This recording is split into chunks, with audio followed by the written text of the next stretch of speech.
కఠోపనిషత్తులో ఈ అంగుష్ట ప్రమిత విద్యా ప్రస్తావనం వస్తుంది. యముడు నచికేతుడికి పరమాత్మ తత్వాన్ని వివరిస్తూ ప్రాసంగికంగా ఈ ప్రస్తావన తెచ్చి ఈ విద్యా రహస్యాన్ని ఉపదేశిస్తాడు. మానవులకే కానీ పశుపక్ష్యాదులకు బ్రహ్మోపాసనాధికారం లేదు, యోగ్యత లేదు. మానవుల హృదయం అంగుష్ట ప్రమాణంగా ఉంటుందని, అందులో జీవేశ్వరుడిద్దరూ ఉంటారని వేదాంత శాస్త్ర నిరూపణం. మానవులలో కూడా ఎవరి హృదయం వారి అంగుష్ట ప్రమాణంగా ఉంటుంది. అంగుష్టం అంటే బొటన వ్రేలు. పరమాత్మ అంతటా వ్యాపించి ఉన్నాడు, నిజమే. కానీ విశేషంగా హృదయంలో ఉంటాడని, అది అంగుష్ట ప్రమాణంగా ఉంటాడని, అట్లా హృదయంలో ఉన్న పరమాత్మను అంగుష్ట ప్రమాణుడుగా బొటన వ్రేలంతటి వాడుగా గుర్తించి ప్రత్యక్ష సమానాకారంగా ఉపాసించాలని చెబుతున్నందున దీనికి అంగుష్ట ప్రమిత విద్య అనే పేరు వచ్చింది. అంగుష్ఠమాత్ర పురుష మధ్య ఆత్మని తిష్టతి ఈశానో భూతభవ్యస్య సతతో విజుగుప్సతే ఏతద్వైతత్. మూడు కాలాల్లోనూ ఉండే పదార్థ సముదాయానికి నియామకుడైన ఆ పరమాత్మ ఉపాసకుని శరీర మధ్య భాగంలో అంటే హృదయ కోశంలో బొటన వ్రేలంతటి వాడుగా ఉంటాడు. జీవునిలో అట్లా తానున్న వాని కర్మకృత మాలిన్యాలను చూచి దాన్ని యావగించుకోడు. తానే సకల నియామకుడు. తనకి లొంగి తనదైన దాని యందు యావగింపు ఎందుకుంటుంది? ఇంతటివాడు మనం ప్రస్తావించుకుంటున్న బ్రహ్మ. అంగుష్ఠమాత్ర పురుష జ్యోతిరివా ధూమక ఈశానో భూతభవ్యస్య స ఏవాద్య స విశ్వ ఏతద్వైతత్.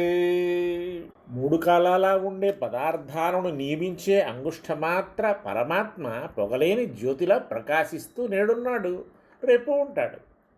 సనాతనుడు, శాశ్వతుడు. నీకు చెబుతున్న బ్రహ్మస్వరూపం ఇదే స్మా.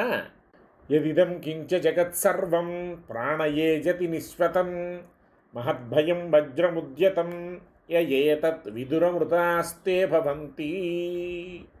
ప్రాణసమానుడైన పరమాత్మపై ఆధారపడి ఆ పరమాత్మ నుండే ఆవిర్భవించిన ప్రపంచంలోని ప్రాణి సముదాయమంతా వజ్రమెత్తినట్లు కనపడే పరమాత్మ పేరు చెప్తే చాలు వణికిపోతుంది.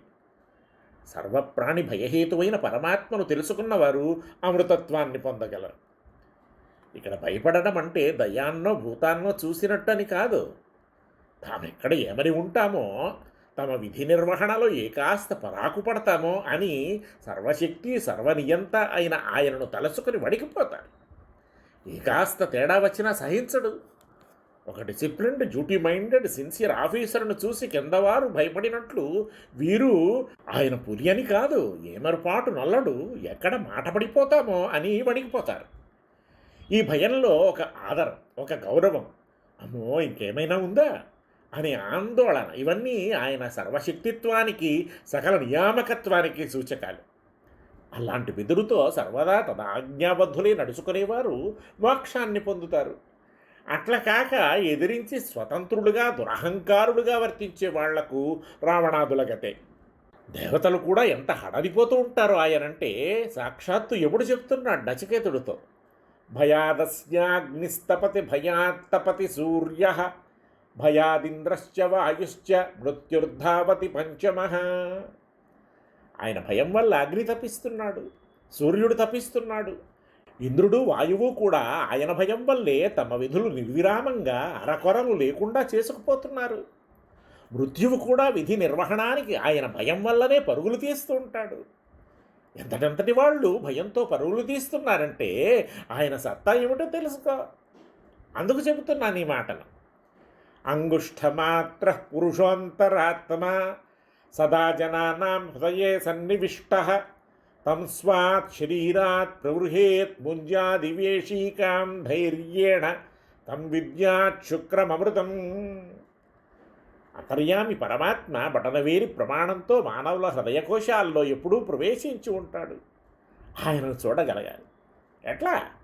ముంజగడ్డి నుంచి దానితోనే కలిసి దొంతరగా ఉన్న పీచు విడదీసినట్టు ధైర్యంతో మనోనిగ్రహంతో ఆయనకు శరీరభూతుడైన తన నుండి వేరుపరిచి ముంజతో కలిసి ఉన్న ఇషీకాన్ని వేరుపరిచి చూసినట్టు నీతోనే ఉన్న నీకంటే స్వచ్ఛ ప్రకాశుడని, నిరుపాధిక ఆనంద స్వరూపుడని తెలుసుకోవాలి. తెలుసుకొని అట్లా ఉపాసించాలి. అట్లాంటి ఉపాసన వల్ల అమృతత్వం సిద్ధిస్తుంది. ఇదే అంగుష్ట ప్రమిత విద్య.